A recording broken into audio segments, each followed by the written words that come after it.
not lifting as much as you wish you were, I'm going to show you today why the focal point may not have to be your upper body or your lower body, but the area in between and not your abs.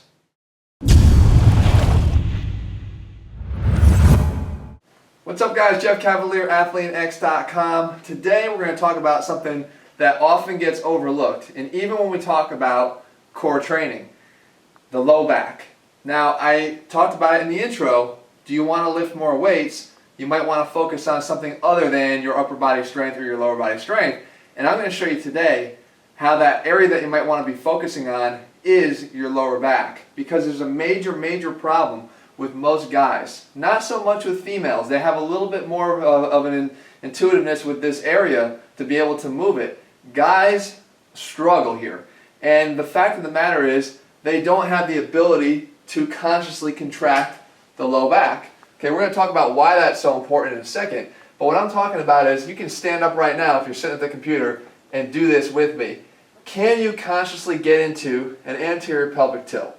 Okay, so what that means is, can you get your pelvis down, but by consciously contracting the muscles in your low back, like that, okay? From here down. There's so many ways to describe how to do this. It could be letting your, dip down closer to your knees. That always used to help with our athletes because they can just, the raunchier the better, right? But trying to point it downwards. Or getting your sacrum, tailbone, closer to your mid-back. Okay, that way, pulling it up. Or you can look at your hips as a glass of water. So here's the whole glass here. Can you take your hips and pour the glass out? Okay, without tilting forward, because what's going to happen is you're going to do all kinds of compensations to think you're doing that when really that is the whole motion, controlled by the low back. Now, why is that so important? Here's why. Because every single lift you do depends upon the stability of the low back to the core to create an efficient power transfer from the lower body up to the upper body. So if I'm pressing, this all has to be so stable so that I can direct my force that's generated from the feet, my feet grounding in through my press or in through my row. And every bit of looseness that you have back here or lack of the ability to contract here to keep it tight, you're going to have this dispersion of force, so you're not going to be able to transfer that force. You can literally increase your dumbbell press by 10, 15 pounds overhead if you have a strong low back. So what do you focus on? First, being able to get into that position. Secondly, if I'm going to go do a row, every time I come out here, the first thing I do is get into my position here, actually contract my low back. Okay? So that when I'm down here, it hasn't moved. It's tight, it's contracted. All the power generation now is going up through my arms into my upper back. Okay?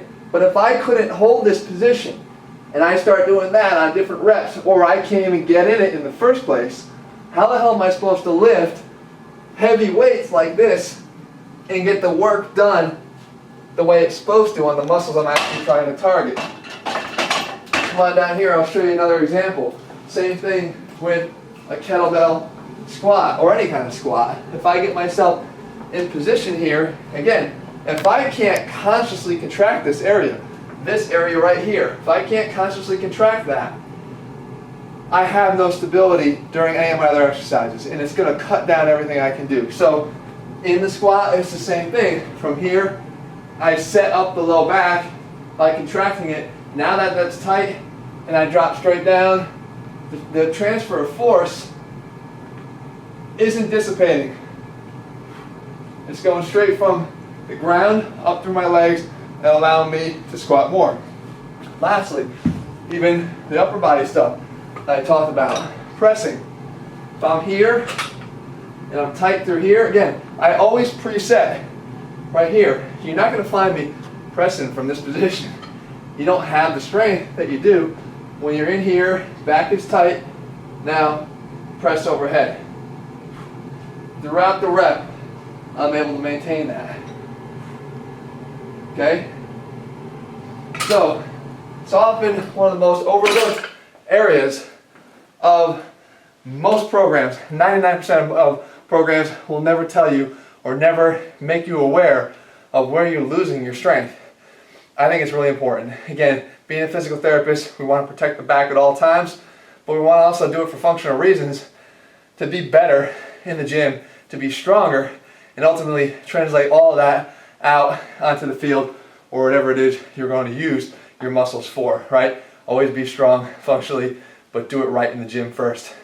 Guys, if you want to start following a training program that does the smart things, I like to think of it, the things that get you ready the right way and get you as strong as you possibly can be from your toes to your fingertips, then I highly suggest that you check out ATHLEAN-X. You can go see it right now, ATHLEAN-X.com. Meantime, I'm back here again in 7 days. I mentioned the YouTube live coming up again. I think we might actually do it next week. See you guys back here again, and I'll see you over at ATHLEAN-X.com.